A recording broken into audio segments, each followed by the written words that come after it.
El mensaje decía: vuelo a AM432, llegada 18:35. Te veo en la puerta B. No te preocupes por nada, hija. Esta vez te recibo yo. Había leído esas líneas una docena de veces durante el vuelo, como si fueran una promesa antigua que por fin se iba a cumplir. 10 años. 10 años desde la última vez que pisé ese aeropuerto. 10 años enviando transferencias, renunciando a viajes, a un coche nuevo, a salir con amigos, para ir apagando, poco a poco, una deuda que no era mía. 2 millones de pesos. La deuda de mi papá. Cuando por fin crucé la puerta de llegadas, el olor a café recalentado y el murmullo de gente esperando me golpearon de golpe. Miré a mi alrededor, arrastrando la maleta. Carteles con nombres escritos a mano. Globos. Risas. Abrazos. Y ni rastro de mi papá. Al principio no me preocupé. Siempre había sido despistado con los horarios. Me quedé junto a la columna donde decía punto de encuentro B, mirando de reojo el reloj digital, 18:40. Saqué el móvil. Ya aterrizamos, le escribí por WhatsApp. 2 palomitas grises. Silencio. A los 10 minutos, repetí. ¿Por dónde vienes? Nada. El grupo de gente fue cambiando. Los carteles se fueron. Llegó otro vuelo. Una niña corrió hacia su abuelo, se colgó de su cuello. Una pareja se besó largo rato. Alguien lloró al reencontrarse con su madre. Yo seguía allí, sola, con una maleta y un sobre amarillo en el bolso de mano. Dentro del sobre estaba la carta del banco con la frase que llevaba soñando leer una década. Le informamos que el crédito número XXXXX ha sido liquidado en su totalidad. Saldo actual, $0. 10 años pagando puntual, desde otro país, para que mi papá no perdiera la casa ni terminara en un juicio por impago. 10 años en los que él me llamaba mi salvadora cuando necesitaba un depósito, y exagerada cuando le pedía que cuidara sus gastos. A las 19:05, mis manos ya sudaban frío. Llamé, por fin. El tono sonó 4 veces antes de que una voz automática anunciara: el buzón de voz de la persona que llama está lleno. Intente más tarde. Volví a marcar. Lo mismo. Me senté en una de las sillas de metal del pasillo, con el corazón golpeando contra las costillas. No puedo describir la mezcla exacta de emociones que sentí en ese momento. No era solo miedo. Era algo más denso, decepción anticipada, rabia vieja, la sensación de que conoces a alguien lo suficiente como para saber que sí, que otra vez está pasando lo que prometiste que ya no aceptarías. Mi nombre es Laura Gómez, tengo 35 años y esa noche, sentada en un aeropuerto con el sobre del banco en la bolsa, me di cuenta de que el hombre por el que había sacrificado una década de mi vida ni siquiera se había molestado en venir a recogerme. Antes de contarte cómo descubrí dónde estaba realmente mi papá mientras yo esperaba, y qué hice después con el recibo de deuda liquidada en la mano, quiero preguntarte algo. ¿Alguna vez has hecho algo enorme por un familiar, pagar deudas, cuidar enfermos, renunciar a tus planes, y, cuando por fin llega tu momento, te tratan como si fueras un extra en su película? Si te ha pasado algo así, dime desde dónde me escuchas. Porque esta no es solo la historia de un papá que no fue al aeropuerto.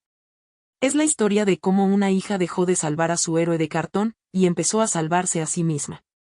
Mi papá siempre fue el tipo de persona que entraba a una habitación y parecía llenarla. Al menos, así lo veía yo de niña. Se llamaba Héctor Gómez, mecánico de profesión, soñador por naturaleza.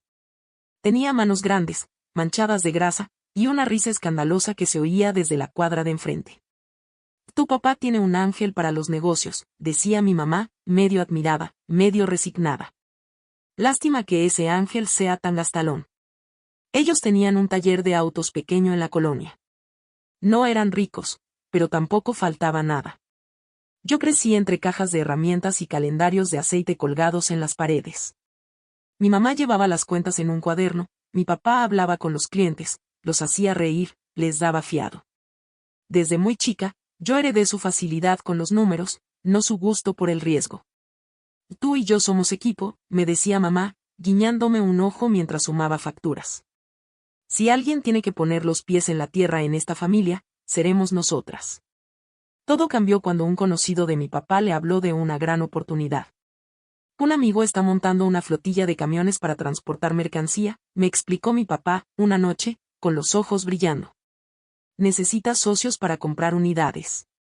Es dinero seguro, hija. El taller apenas deja. Con esto, en unos años, estaremos tranquilos. Yo tenía 24 años y estaba empezando a trabajar como contadora en una pequeña empresa. Mi hermano menor seguía en la prepa. Mi mamá se preocupó. ¿Cuánto dinero es?, preguntó. Es un crédito, respondió mi papá, quitándole importancia. El banco nos presta, ponemos el taller como garantía. Pagamos poco a poco con lo que de la flotilla. El número no era poco. Eran 2 millones de pesos. Papá, eso es muchísimo, dije yo, alarmada. ¿Has visto las condiciones del crédito? ¿La tasa de interés? ¿Y si algo sale mal? Giró los ojos, siempre pensando en lo peor. Laura, dijo. Si piensas en pequeño, te quedas pequeña. Por eso nadie se hace rico siendo contadora. Mi mamá dudó. Pero al final, firmó. Yo me negué a hacer aval. No me pongas ahí, le rogué. No quiero mezclarme. No te estamos pidiendo dinero, respondió él, ofendido. Solo que confíes. Algún día entenderás. Durante un tiempo, pareció que tenía razón.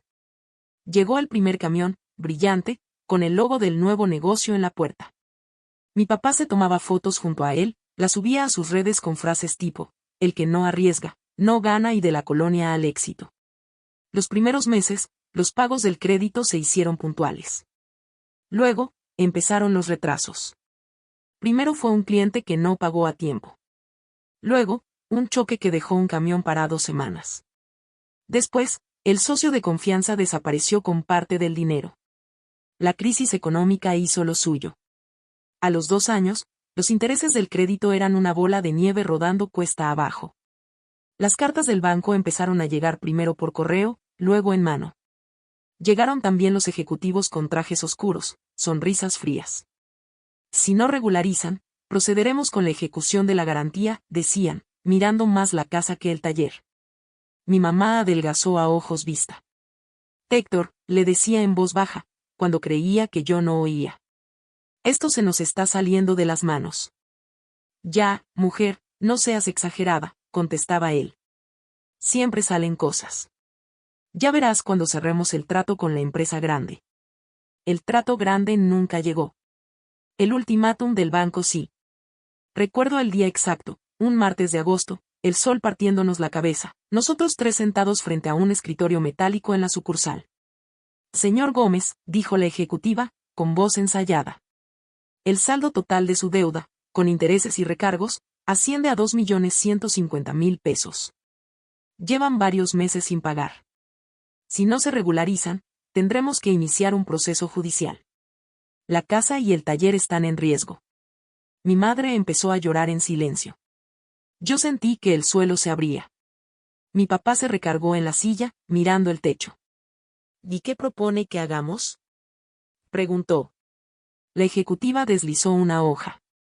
Hay una opción de reestructura, explicó. Alguien con buen historial puede asumir el crédito, cambiar condiciones.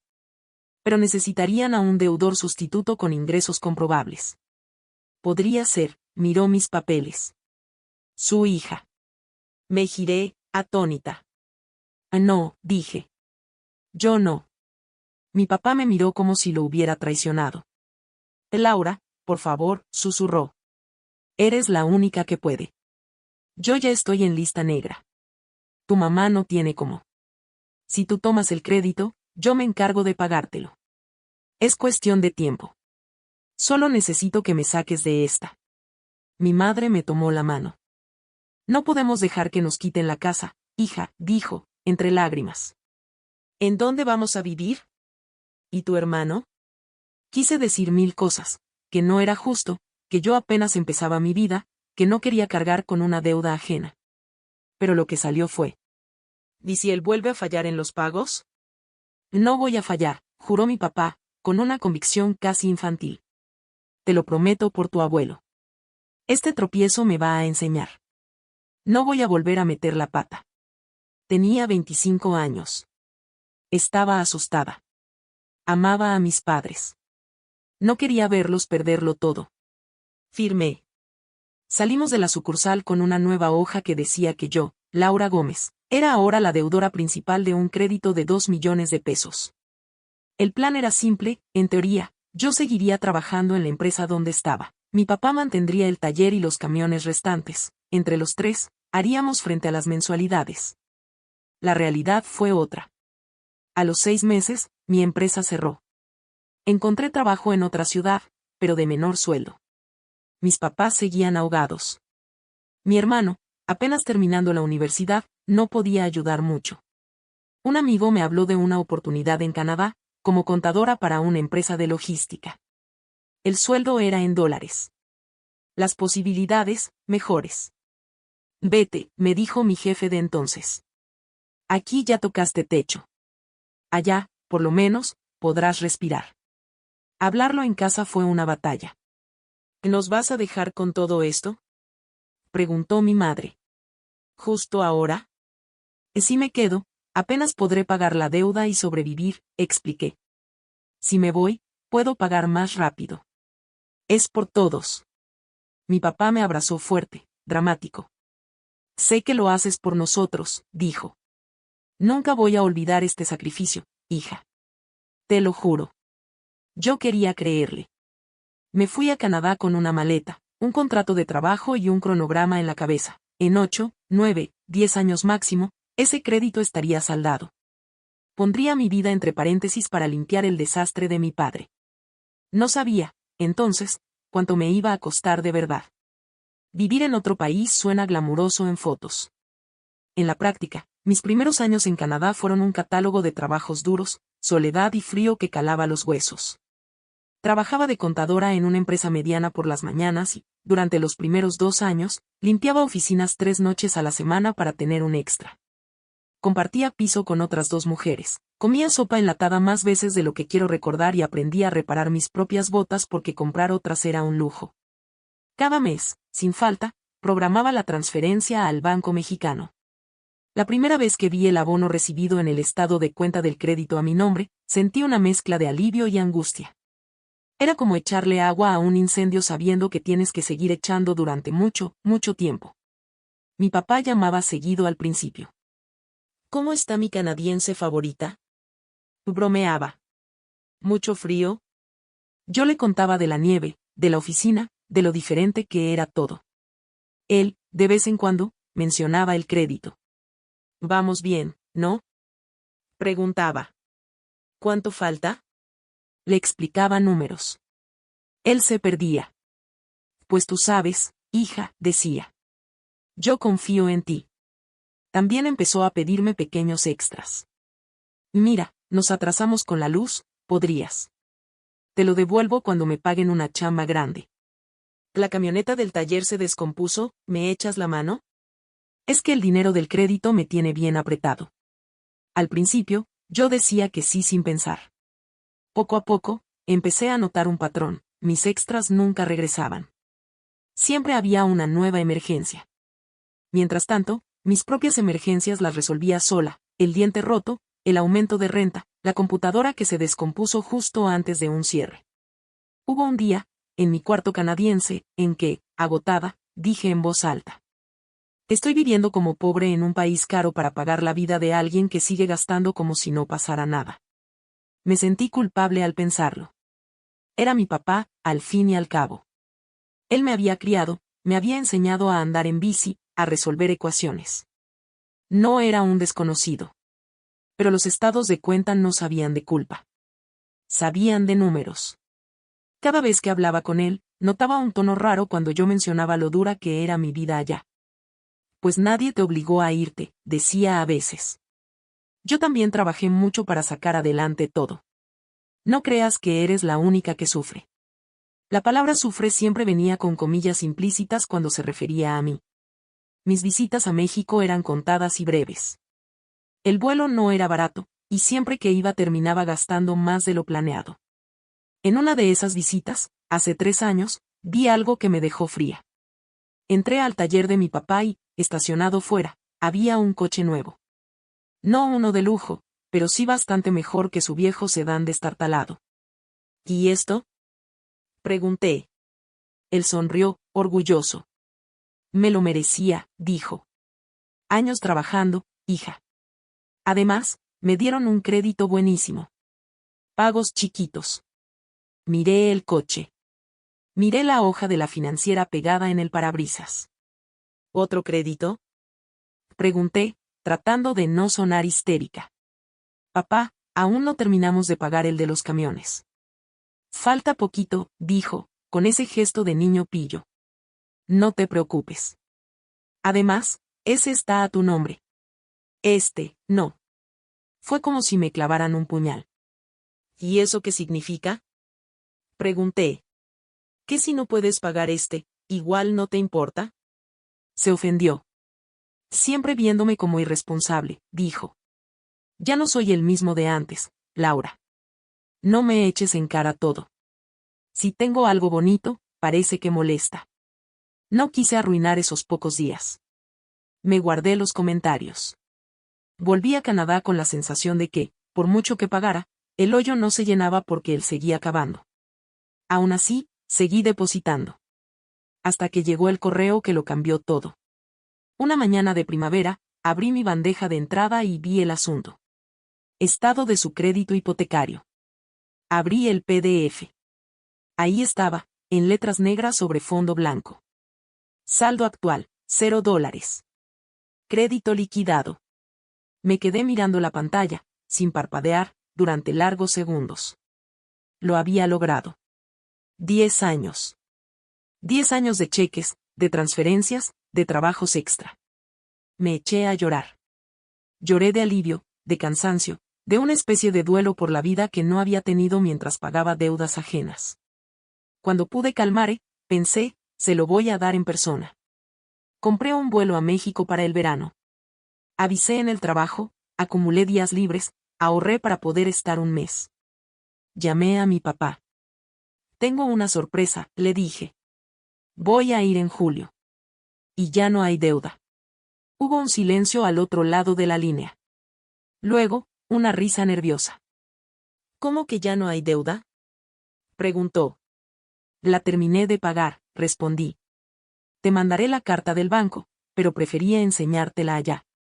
Quiero, no sé, celebrarlo contigo. Wow, dijo. No sé qué decir. Eres increíble, hija. De verdad. No sé qué habría hecho sin ti. Sentí un pinchazo, pero lo dejé pasar. Él nunca había dicho mucho más que eso. Esperar otra cosa era pedirle ser alguien que no era. Te recojo en el aeropuerto, ¿sí? Añadió, animado. Ya me imagino el letrero, bienvenida, mi canadiense sin deudas. Reímos. Quise creerle. Y así llegamos al inicio de esta historia. A mí, sentada en una silla metálica del aeropuerto, con una carta de saldo cero en la bolsa y mi padre desaparecido. A las 19:30, media hora después de haber aterrizado, marqué a otro número, el de mi hermano. ¿Sabes algo de papá? Pregunté. ¿No está contigo? Respondió, sorprendido. Quedó en recogerme. No contesta. Hubo un silencio. Dudó. Es que, mira, no sé si debería decirte yo, pero, revisa su Facebook. Se me heló la sangre. ¿Qué? Pregunté. ¿Por qué? Solo, míralo, dijo. Te marco luego. Colgué, abrí la app, busqué su perfil. La última publicación era de hacía 2 horas. Una foto, tomada en la piscina infinita de un hotel. Mi papá, con lentes de sol y una bebida con sombrillita en la mano, sonriendo a la cámara. Detrás, el mar turquesa. El texto decía: después de tanto sacrificio, merecido descanso. Almohadilla vida nueva almohadilla se lo dije a mis envidiosos. Los comentarios abundaban. Te lo mereces, compa. Sigue así, puro para arriba. Por fin te hiciste justicia. Yo apreté el móvil tan fuerte que me dolieron los dedos. En la esquina de la foto, casi fuera de cuadro, se veía otra mano levantando un vaso. Una manicura perfecta. Un brazalete dorado. No estaba solo. Mientras yo esperaba en el aeropuerto con la carta de su deuda pagada, él estaba celebrando su sacrificio en la playa, con alguien más. Sin haberse tomado el tiempo de escribirme, hija, cambié de planes, arregla tu llegada. En ese momento, algo dentro de mí se apagó. No el amor. Eso no desaparece de golpe. Pero sí una especie de devoción ciega que me había tenido 10 años atada a su destino. Llamé a mi hermano de nuevo. ¿Lo sabías? Pregunté, con la voz temblando. Me dijo que se iba de viaje unos días, admitió. No sabía que era justo cuando tú llegabas. Te juro que no. ¿Con quién? Insistí. Con una señora que conoció hace poco, susurró. No sé más. Dijo que se lo merecía. Ahí estaba la frase otra vez. Colgué. Cuando levanté la vista, vi a una señora mayor abrazando a su hijo, que cargaba maletas. Él también se veía cansado, pero feliz. Sentí ganas de acercarme y decirle, no sabes la suerte que tienes. En lugar de eso, me levanté, tomé la maleta y salí del aeropuerto hacia la parada de taxis. Mientras el coche avanzaba por la carretera hacia la ciudad, saqué el sobre amarillo con la carta del banco. La abrí. Leí de nuevo, saldo actual, $0. Lo volví a guardar. Y, por primera vez, pensé seriamente. Quizá ahora que su deuda está en cero, es mi turno de dejar su cuenta emocional en números rojos. No fui directo a su casa. No tenía estómago para plantarme en la puerta con la foto de la alberca reciente en la cabeza. En lugar de eso, fui a casa de mi hermano, que vivía cerca. Me recibió con un abrazo fuerte. Lo siento, Lau, dijo. De verdad, no sabía que se iría justo hoy. Es un imbécil. Nos sentamos en su sala. La tele estaba apagada. En la mesita había juguetes de sus hijos, mis sobrinos, que estaban ese fin de semana con su mamá. Cuéntame, dijo. ¿Traes la carta? Saqué el sobre, le mostré la hoja. Silbó. Oficialmente, ya no le debe al banco, dijo. Pero contigo la deuda es otra. Asentí, cansada. Más que deuda económica, es, no sé, busqué la palabra. Falta de respeto. 10 años diciéndome que nunca olvidaría lo que estaba haciendo. Que cuando esto acabara, íbamos a celebrar juntos. Y el día que por fin se acaba, se va a la playa sin decirme nada. Mi hermano se rascó la cabeza. ¿Sabes cómo es?, murmuró. Vive en su película. Pues ya no quiero ser personaje secundario en ella, respondí. Esa misma noche, escribí un correo. No un mensaje de WhatsApp, no una nota impulsiva. Un correo largo, pensado. Asunto, sobre tu deuda y mi vida. En el cuerpo, le expliqué con calma lo siguiente. Que la deuda con el banco estaba liquidada gracias, principalmente, a mis pagos, que me dolía profundamente que no hubiera cumplido ni el gesto mínimo de ir a recogerme al aeropuerto o avisar que no podría hacerlo. Que su viaje a la playa mientras yo viajaba para verlo era, para mí, una falta de respeto enorme, que a partir de ese momento no habría más rescates económicos de mi parte. Ni para nuevos créditos, ni para arreglos urgentes, que lo que había hecho lo había hecho por amor a mis padres y a la casa familiar. Pero que no pensaba seguir sosteniendo un estilo de vida basado en el me lo merezco sin responsabilidad. Adjuntemos la carta del banco como recordatorio de que el ciclo estaba cerrado. Terminé con una frase que me costó escribir. Te quiero, pero también me quiero a mí. Y a partir de ahora, voy a empezar a elegir cosas que me hagan bien, aunque eso signifique dejar de salvarte. Le di a enviar. Al día siguiente, tenía varias llamadas perdidas y un mensaje de voz suyo. Lo escuché. Laura, su voz sonaba entre molesta y herida. No puedo creer que me escribas esas cosas. Tú no sabes todo lo que yo también he sufrido. Ese viaje me lo pagó mi amiga, yo casi no puse nada. ¿Por qué siempre me juzgas? Tú decidiste pagar, nadie te obligó. No me debes nada, yo no te debo nada.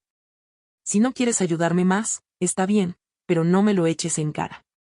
Eres igual que todos los que quieren verme fracasar. Apagué el móvil. Era el mismo discurso de siempre, victimismo, negación, reproche. La diferencia era que, ahora, las cifras ya no estaban a su favor. Pasé las siguientes semanas en México visitando a amigos, disfrutando de mis sobrinos, caminando por mi viejo barrio. Fui al taller, sí, pero cuando él no estaba.